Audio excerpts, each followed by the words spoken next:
Sometimes if you see this now for the first time in terms of your posture, what you're going to see now is a spine angle over the ball there, and more toward that sort of 90-degree angle we're looking for compared to me like I'm way. Oh yeah, you probably feel as though you're like that, yeah? I do. Yeah, exactly. And again, it's no camera trick or any sort of tricks of the trade, just that's kind of where you're at. And again, with that position now with your spine over, your arms you can see are hanging down a bit more rather than out here. So straight away now you've got more control. The gap between your hands and your legs is a lot smaller, okay? You've got more control, more power, more speed, all the things you want to try and achieve with a golf swing. Now use the top of your head and the sort of the tree line, or the base of the tree line, as a guide, okay? You can see as you swing back there now, there's not really much movement at all, okay? Now, the arms aren't quite going back as they would normally go, but I'm not worried about that to start. I want to get your body working better in terms of that backswing, okay? But you can see you kind of maintain the angle pretty well there, okay? Compare that to this one here now again, where your head is slightly higher up there on the way back.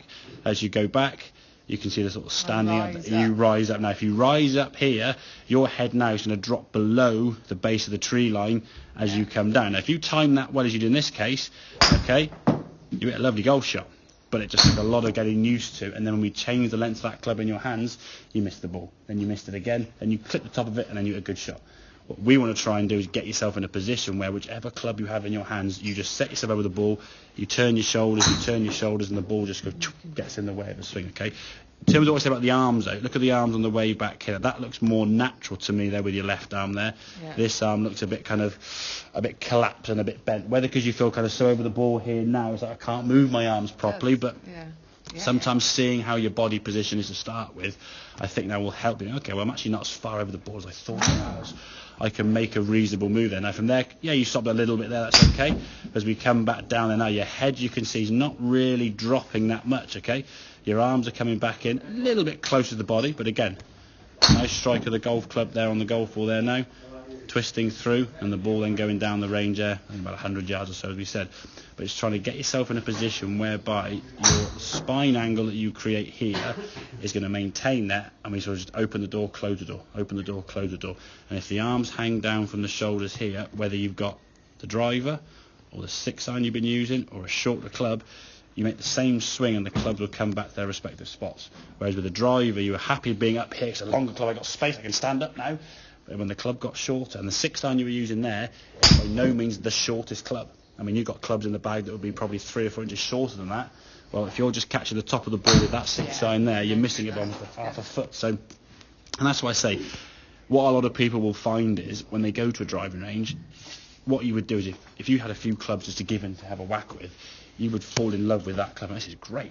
And you just keep using that club, and you keep practicing that spine angle, and you get really good at that shot.